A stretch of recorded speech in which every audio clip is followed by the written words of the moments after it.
and welcome to Parklinks Experience Center. So again, I'm John Go. I'm one of the project broker officer handling Parklinks along with Kat Yu. And today I'll be presenting Parklinks. So this is Parklinks. This is the total land area of Parklinks is 35 hectares.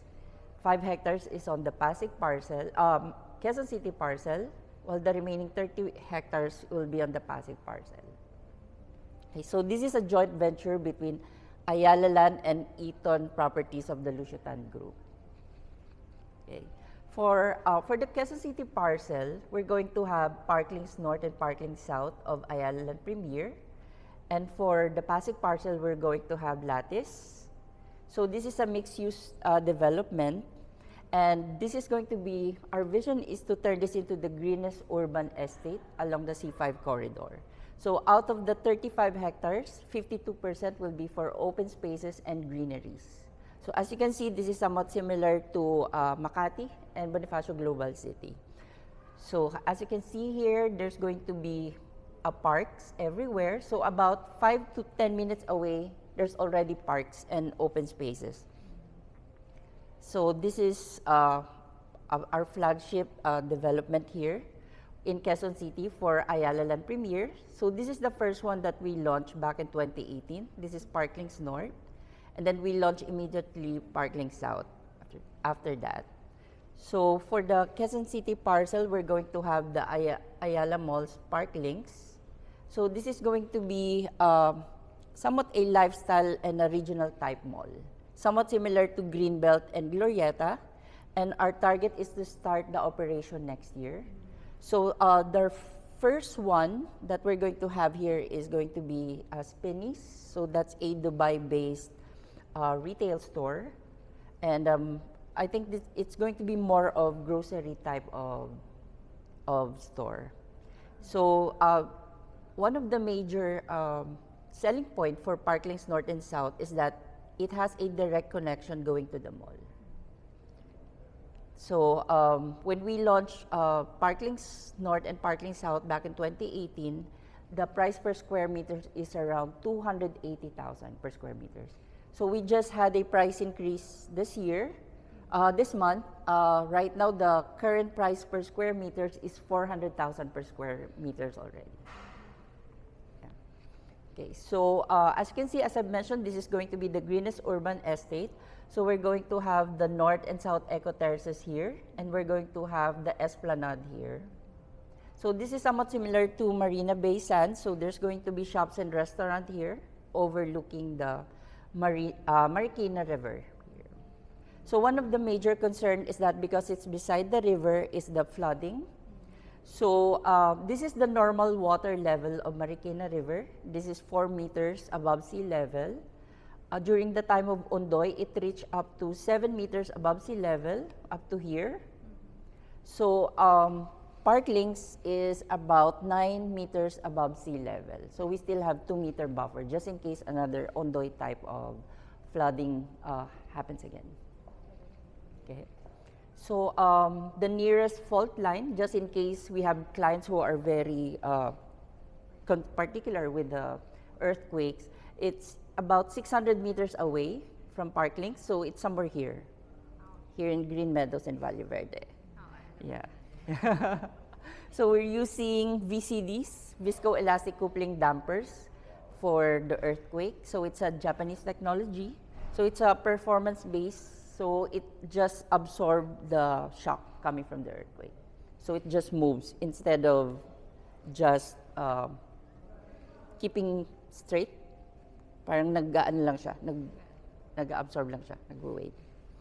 So, any more question regarding Parklinks? I have a question. Yeah. So you mentioned there's 2 meters buffer. Buffer, yeah. But just in case it goes up to that, what is our flood control technology within the area? As far as we know, they're doing dredging here. So they're removing the silts, like I think they're doing some flood control projects along the area here.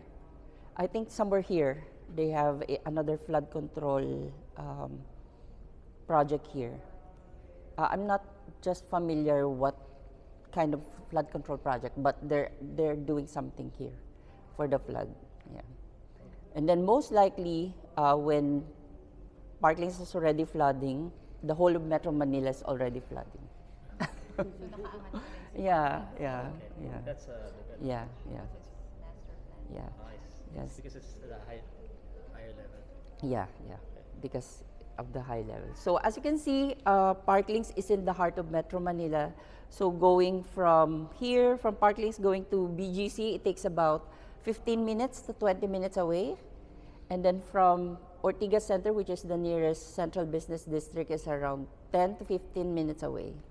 And of course, it's beside other major developments like Eastwood, Bridgetown here, and of course, the Grove, and of course, Ortigas Center, Green Hills. So we're exactly like in the middle. Sir, how about the Yeah. universities? Universities, we have University of Asia and the Pacific here. And then of course, we have Ateneo, UP. Yeah, And That we then have. access, access roads. So the main access road is C5 here. So going inside Parklinks is Parklinks Avenue here. And then we have this iconic Parklinks Bridge. This is 110 meters. That's where we went through, right? Yes, that's where we went. Who's your designer of the bridge? It's a Korean company, Korean firm. It's a Sestra. Yeah. So they are well known also around the world. Any back access? Back access, we're going to have a future connection going to Circulo Verde here. And of course, going to Amang Rodriguez also. And we're already connected to Bridgetown. Oh, So, yes. So, coming from Bridgetown, yeah. Directly from sa may yung statue. Yeah, si you turn Victor, right, and yeah. then dire-diretso pa. Yeah, so from hindi kayo nag-aaway pala. Hindi pala magkaaway. Yeah. Para talaga siyang BGC. Because if you notice sa BGC, di ba, there are parts na Mega World, Correct. may parts na, Different different developers. So talagang, Working together. yeah, we work together talaga. Because the industry is really small, so we can't really afford to have, to have that kind of relationship with other developers. Yeah. Because it's more important for us to develop the community. Eh. Lattice, sir. Lattice, Kailan yung turnover? Gawa na Oh yeah.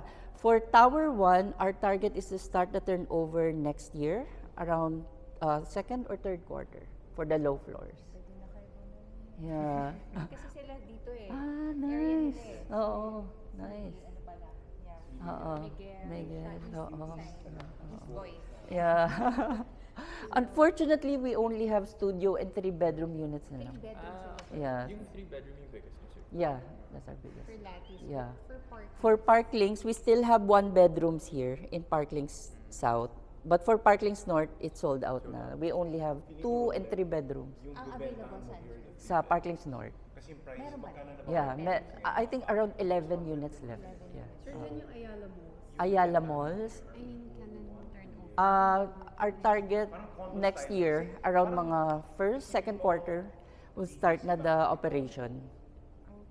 Big condo, BGC Makati. And then offices, will, Yeah. since it's a mixed use. Yeah, it's going to be office here, but for the meantime, we're going to put up a retail center. Okay. Yeah, Parang a